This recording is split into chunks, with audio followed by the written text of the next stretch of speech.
네, 토마토 모닝쇼의 최종 투자 전략 시간. 오늘장 모닝 시작하겠습니다. 자, 목요일입니다. 오늘은요, 이번 주부터 계속 선보이고 있는 바로 이분입니다. 토마토 투자 클럽 신기수 전문가입니다. 전문가님, 안녕하세요. 네, 안녕하세요. 네. 자, 앞서 시황에서도 간략하게 나왔는데 어제 우리 시장 분위기는 좋았습니다. 어제장 어떻게 분석하십니까?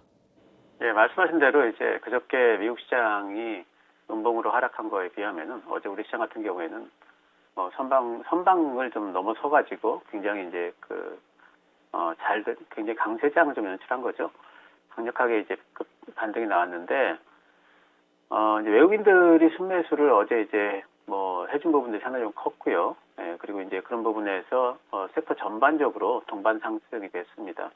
대형주부터 시작해서 원전 같은 테마주들까지 전반적으로 이제 매기들이 유입이 되면서 상승이 나왔습니다. 그렇게 이제 굉장한 이제 급반등 형태를 보였기 때문에 이제 기대감이 상당히 좀 어제 컸었는데, 그런데 이제 오늘 미국 시장이 어젯밤에 또 급락을 했기 때문에 이제 걱정들은 좀 많이 계실 거예요. 근데 어제 이제 상당히 좋았던 종목들을 여러분들이 좀 주목을 해보실 필요가 있는데요.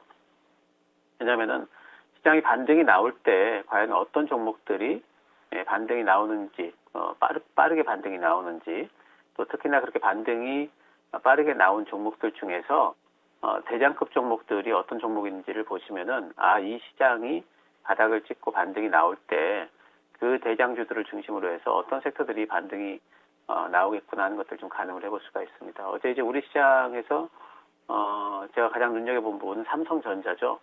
삼성전자는 이제 어제 보면은 4%대 급등을 했습니다. 장중에도 굉장히 강했고 장 막판까지도 계속해서 강세를 이어준 부분이 있는데, 어제 이제 외국인들 순매수도 4천억 넘게 지금 들어왔었고요. 어제는 이제 배당 매력이 부각이 되면서 상승을 했다라고 이제 분석들을 좀 하고 있는데, 그런 부분들도 있지만은 내년도에 반도체 부분이, 특히 이제 그 메모리 부분이 2분기부터는 다시 한번 가격 반등이 있을 거다라는 어떤 기대감들을 늘 안고 있었기 때문에 저가 매수가 유입된 걸로 보입니다. 차트의 흐름으로 보더라도 삼성전자 같은 경우에는 지금 이제 수렴형 형태로 잘 모아가는 형태이기 때문에 삼성전자 같은 경우에는 이제 75,000원 위쪽으로 올라가면 121선도 회복이 되겠죠. 네, 그러면서 뭔가 좀 탄력이 붙을 여지가 있고, 그렇다면 우리 시장 전반에 좀 물기를 좀 불어넣을 겁니다. 제가 계속 말씀드립니다만은 내년도에 나는 어떤 종목을 매수를 해야 될지 모르겠다 그러신 분들은 오히려 삼성전자 같은 종목들 잡아서 매수 보유를 해보시는 것도 괜찮을 것 같고요. 오늘 이제 빠져 시작한다면은 오히려 매수관이 되지 않을까 생각을 하고 있습니다. 또 이외에도 그동안에 계속해가지고 빠졌던 롯데케미칼 같은 이제 화학주 대장주죠. 이런 종목들이 어제 10%가 넘는 종가가 보니까 10.17%로 마감이 됐습니다. 이런 종목들이 또 급반등을 또 해줬습니다. 어제 상당히 이제 기술적으로도 21선과 기준선 같은 것들을 돌파를 했기 때문에 중요한 이제 바닥 잡기에 나섰다 이렇게 이제 봐야 될 것 같고요. 4분기 올해 이제 빠졌던 이유는 뭐냐면은 이제 실적 피크아웃에 대한 어떤 우려감들 때문에 많이 빠진 거죠. 화학주 전반적으로 많이 빠졌습니다. 근데 이제 어제는 이제 4분기 이후에는 실적이 좀 반등을 할 거다라는 이제 반등 기대로 급등을 했고, 이제 대한유화라든가 송원산업 이런 쪽들도 같이 이제 반등을 한 형태가 있습니다. 그러니까 대한유화 같은 경우에는 롯데케미칼하고 거의 차트가 같죠. 같이 움직이는 종목이라고 보시면 되겠고요. 같은 이유로 빠졌고 또 같은 이유로 또 반등이 나왔다고 보시면 됩니다. 사실 송원산업 같은 경우에는 조금은 좀 이제 화학주 부분에서 사실 실적이 굉장히 괜찮고 또 이제 멀티플도 보면은 굉장히 밸류에이션도 낮게 지금 이제 받고 있는, 사실 그게 저평가되어 있는 종목 중에 대표적인 종목인데 좀 좀 억울한 측면이 좀 있죠. 이제 화학 전반적으로 빠졌기 때문에. 근데 화학 섹터 전반적으로 실제 개선된다면 송원산업 같은 종목들은 수혜주라고 볼 수가 있으니까 이런 종목들도 눌림권에서는 또 매수 가능할 걸로 보입니다. 또 어제 대장주 중에서 또 LG노텍을 좀 볼 텐데, LG노텍 같은 경우에는 요 근래 시장 조정이 있었는데 과연 시장이 조정이 있었을까라고 이 종목만 보고 있으면은 그런 생각이 들 정도로 계속해가지고 좋은 이제 흐름을 좀 보이고 있습니다. 지금 내년도에 대한 실적 기대도 있고요. 그리고 이제 애플이 여러 가지 자율주행 사업도 하고 여러 가지 사업들을 하는 데 있어서 LG노텍이 굉장히 이제 협력사로서 굉장히 끈끈한 어떤 파트너십을 형성을 하고 있기 때문에 LG노텍이 그 애플의 사업 확장에 있어서 할 수 있는 몫이 앞으로 더 많아질 거다라는 이제 그런 전망들이죠. LG노텍은 뭐 차트 흐름상으로만 기술적으로만 봐도요, 늘 11월 달부터 반등이 나와가지고 그 다음에 1월, 2월 달까지는 이제 반등세가 꺾이지 않는 그런 현상이 계속 나타나고 있습니다. LG노텍은 지금 뭐 신규 매수는 조금 뭐 그렇긴 하지만은 보유하신 분들 같은 경우에는 30만 원단 이제 넘었기 때문에 조금 더 보유해 보시는 것도 괜찮다 생각이 됩니다. 자, 어제 시장이 어쨌든 다시 되살아날 때 반등을 크게 하는 업종, 그 중에서도 대장주, 이쪽을 좀 보는 것이 앞으로 시장에 대한 힌트가 될 것이다. 이렇게 좀 말씀을 해주셨습니다. 대표적으로 또 반도체 관련해서 말씀을 도와주셨습니다. 자, 그렇다면 지금 미국 증시는 장 후반에 1% 가깝게 밀려버렸습니다. 그렇다면 오늘 우리 증시에도 이게 악영향으로 미칠 것이라고 저는 생각은 드는데 투자 전략 어떻게 잡을까요? 일단 어젯밤에 보게 되면은 갑작스럽게 이제 미국에서도 오미크론 확진자가 나왔다 이러면서 미국 시장이 갑자기 밀렸는데요. 다우지수 같은 경우에는 1.34%가 이제 빠졌는데 사실 장중에 다우지수가 고가를 얼마 찍었냐면은 1.51%를 찍었습니다. 그러니까 1.51%까지 올라갔다가 1.34%까지 내려왔기 때문에 결국에는 거의 뭐 3% 가깝게 장중 변동을 보였던 거죠. 다우지수 같은 경우에는 이렇게 급락을 또 했고 나스닥 같은 경우도 마찬가지죠. 나스닥도 뭐 장중에 고가는 21선까지 트라이가 나왔었습니다. 고가가 1.8%까지 오르다가 그 저가가 마이너스 1.89%까지 빠졌기 때문에 장중 변동성이 3.5%나 됩니다. 그래서 오미크론 확진자가 미국에서 이제 처음 나왔기 때문에 이제 그런 부분들에서 충격이 좀 있었을 걸로 보이는데 이런 오미크론과 관련된 불안감은 오미크론의 어떤 정체, 그러니까 지금 아직까지는 오미크론이 어느 정도의 중증도를 가지고 있고, 그러니까 오미크론에 걸린 사람들이 치사율이 어느 정도가 되고, 그리고 확산이 굉장히 좀 빠르긴 합니다만은 이 확산세가 과연 기존의 델타 변이나 이런 것들보다 얼마나 빠르고, 또 기존 코로나 치료제라든가 또 코로나 백신 같은 것들이 과연 얼마나 지금 오미크론의 효과가 있느냐 또는 없느냐 이런 것들을 지금 파악하는 단계죠. 근데 그런 것들 이제 파악이 끝나게 되면은 오히려 시장은 오미크론에 대한 이제 불안감을 어느 정도 좀 걷어내지 않을까 이런 생각을 좀 하고 있고요. 어제 이제 WHO에서 이야기한 바에 의하면은 뭐 지난번에 이제 이번 주 초에는 한 2주 정도 걸릴 거라고 얘기를 했었는데 WHO에서 며칠 안에 가능할 거라고 얘기를 하고 있기 때문에 오미크론 불안감은 뭐 지금 나오는 얘기를 보면은 이제 남아프리카 공화국이라든가 이런 데서 나온 얘기를 보게 되면은 중증도는 그렇게 크지 않은 것 같아요. 중증도만 크지 않다면은 그러면은 치료제가 또 효과가 있을 수도 있는 거고요. 그리고 또 한 가지 제일 중요한 게 뭐냐면은 중증도가 크지 않다면은 의료 시스템 붕괴로는 이어지지 않을 겁니다. 그래서 이제 그런 부분들이 어느 정도의 이제 하방 지진 좀 가져갈 걸로 보입니다. 나스닥만 가지고 뭐 잠깐 좀 기술적으로 좀 본다면은 나스닥은 지금 지지선을 하나 깼고요. 그리고 두 번째 지지선에 와 있는데 15,200선입니다. 15,200선이 깨지게 된다면은 그러면은 아마도 이제 14,900이라든가 뭐 이런 정도까지 내려올 수 있는데 아마 제 생각에는 15,000에서 15,200선에서 나스닥도 어느 정도는 좀 하방을 좀 잡을 걸로 보입니다. 그래서 그런 부분들을 지금 이번에 하락하는 부분들에 대해서 지금 뭐 투매에 동참하신다든가 뭐 이런 것들은 그렇게 뭐 크게 뭐 좋은 일은 아닌 걸로 보고 있고요. 우리나라 같은 경우에는 장중에 이제 나스닥 선물이나 또 이제 다우 선물 같은 경우에 어떻게 움직이는가가 굉장히 중요하겠죠. 물론 빠져서 시작하겠죠. 우리나라도 지금 확진자가 나왔기 때문에 그런 충격들 그리고 미 시장의 하락의 어떤 동반 움직임되는 이제 그런 부분에서 충격들이 나올 겁니다. 그래서 시가는 분명히 이제 빠져서 시작한다 이렇게 봐야 되는데 빠져 시작한 이후에 이제 양봉이 나오느냐 아니면 계속해서 추가 하락을 가져가느냐 하는 부분은 미국 시장에 특히 이제 미국 아시아 선물 시장에 많이 달려 있기 때문에 그런 부분들 좀 봐야 될 것 같아요. 코스피로 본다면은 일단은 이제 최악의 경우 이건 최악을 가정한 겁니다. 최악의 경우에는 뭐 2,720선까지도 뭐 빠질 수 있다 이렇게 보입니다. 오늘 빠진다는 얘기가 아니고요.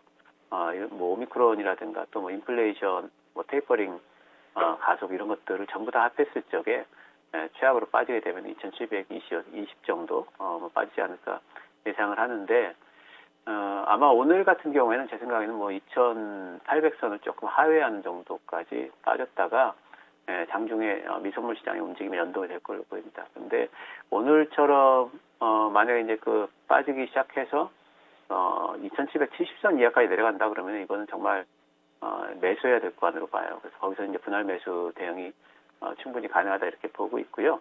지금은 시장 자체가 상당히 좀 낙폭 과대 구간입니다. 상당히 이제 PER도 지금 우리나라 코스피 PER 자체도 지금 10배 수준까지 내려와 있거든요. 지난번에 15배까지 갔던 거를 감안을 해본다면은 지금 뭐 그렇게 밸류에이션은 분명히 낙폭 과대 구간이고, 그리고 연고점에서부터 시작해도 지금 15% 이상 빠질 거거든요. 오늘 빠지게 되면은. 그래서 이런 구간에서는 투매 같은 것들은 좀 자제를 좀 하셔야 되겠죠. 조금 좀 참는 부분 좀 있어야 될 것 같고요. 그리고 이제 이렇게 빠지는 구간에서 오히려 이제 신규 매수를 고민하시는 분들도 또 많이 계실 거예요.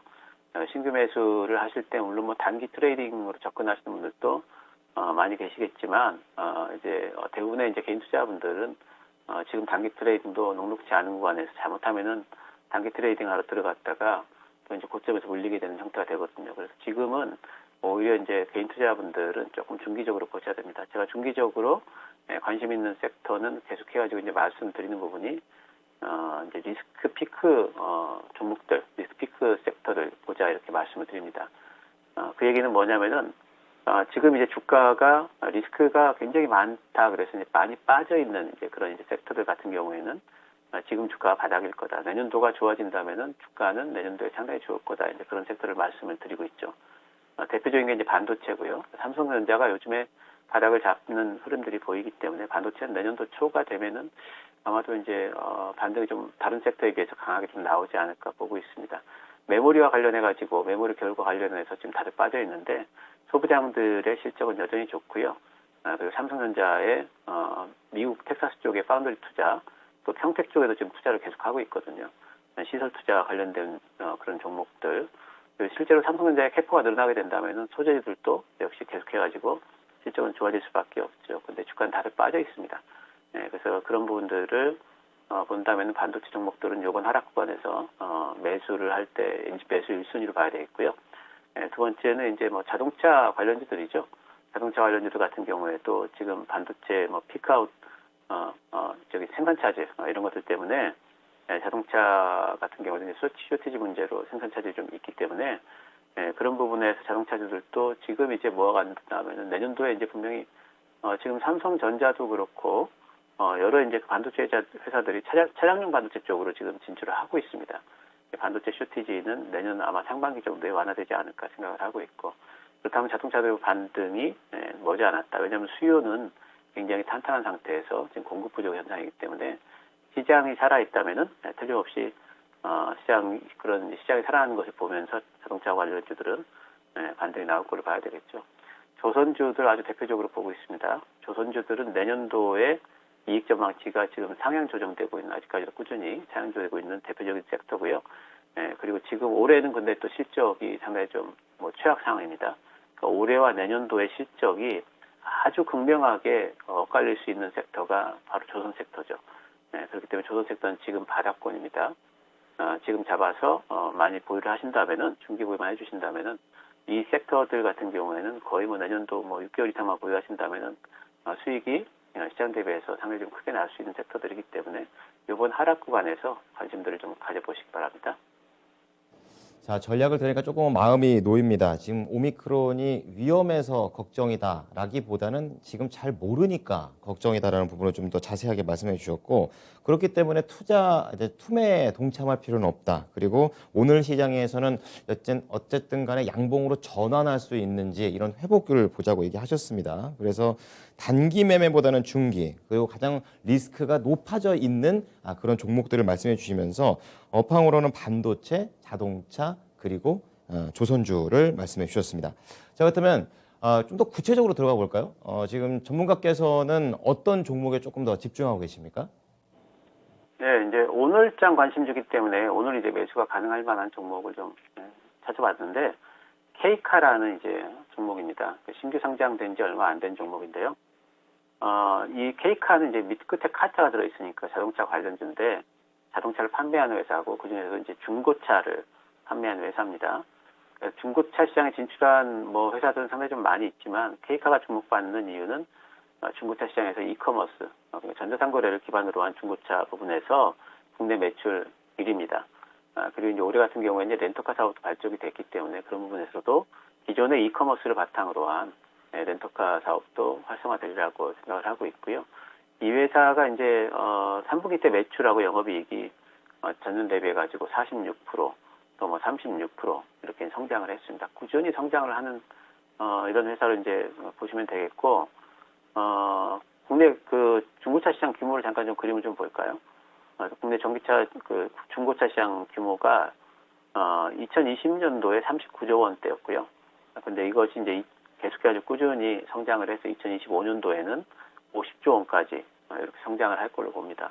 중고차 시장이 이렇게 이제 활성화되는 데에는 이제 여러 가지 이유가 있지만 가장 큰 것은 이제 코로나 때문에 그렇죠. 코로나 때문에 우리나라 같은 경우에도 자동차를 대중교통을 좀 회피하려는 그런 심리들이 좀 있고요. 그런 부분들 때문에 중고차 시장이 좀 커지는 부분이 있고 또 한 가지는 이제 뭐냐면은 그동안에는 중고차 시장 자체에 대한 어떤 신뢰가 상당히 좀 부족한 부분이 있었어요. 근데 요즘에는 보면은 이제 케이카처럼 이런 이제 중고차 플랫폼이 상당히 좀 신뢰를 좀 구축하는 이제 그런 단계입니다. 그러니까 예전에는 도대체 이 자동차를 내가 사도 될까? 그런 부분에 대해서 누군가 개런티 해주는 부분이 상당히 좀 약했다면은 이제는 이런 그 플랫폼들이 보면은 이제 상당히 좀 이제 그런 차량의 상태라든가 이런 부분에 대해서 자기들이 직접 점검을 하고 그리고 이제 그런 부분들을 신뢰할 수 있도록 해주는 AS 같은 것도 잘해주고요. 그런 부분들 때문에 신뢰가 상당히 좀 많이 구축이 됐습니다. 중고차에 대한 어떤 품질에 대한 믿음들이 생기면서 소비자들이 중고차를 많이 찾는 부분도 있죠. 케이카 같은 경우에는 특히나 이제 여러 이제 지점들이 전부 다 직영 구조로 돼 있어요. 그래서 이제 그런 부분들에서 상당히 좀 믿을만하다는 이제 평을 좀 쌓고 있기 때문에 앞으로도 이커머스를 바탕으로 한 부분에서는 계속해가지고 성장세를 이어갈 거고 그리고 이제 1위를 계속 이어갈 걸로 보고 있습니다. 골드만삭스 같은 경우에는 지금 전 세계 글로벌 중고차 시장의 전망을 굉장히 좀 좋게 보고 있죠. 미국 같은 경우에는 지난 상반기 때는 중고차가 신차보다도 가격이 더 높게 책정이 되는 이제 그런 기현상까지 일어날 정도로 이제 중고차 수요가 컸는데 이 회사에 대해서 골드만삭스는 목표 주가를 지금 85,200원까지 근래냈습니다. 지금 이제 어제 종가가 34,000원이니까 두 배 이상이죠. 거기까지 가느냐 하는 것은 시간이 좀 걸리겠지만 어쨌든 그만큼 전망을 좋게 보고 있다는 뜻이고요. 그래서 지금 신규 상장 종목이라 아마도 3개월 보유해수 물량이 내년 1월 초에는 나올 거예요. 그래서 12월 달에는 아마도 좀 움직일 수가 있을 겁니다. 그래서 이 종목은 좀 매수한 이후에 손절가를 좀 짧게 들어가고 목표가를 좀 높은 종목으로 이렇게 좀 들어가도록 할 텐데요. 매수는 오늘 아마 빠져 시작할 테니까 오늘 이제 시가에 가능할 걸로 보고 있습니다. 그리고 목표가는 일단 4만 원을 넘어서게 된다면은 신고가는 한 번 더 나올 걸로 보고요. 49,000원까지 목표가 잡아보고요. 손절가는 3만 원으로 좀 짧게 잡았습니다. 만약에 시가가 오늘 시장이 전체적으로 안 좋아서 3만 원 밑에서 시장에서 이제 시작을 하게 된다면요. 그러면은 일단 매수는 보유하는 걸로.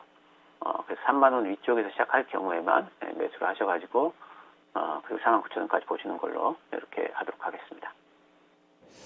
자, 그렇다면 어쨌든 차량용 반도체가 지금 부족한 상황에서 중고차에 대한 메리트가 더 높은 그런 부분이 또 있을 텐데요.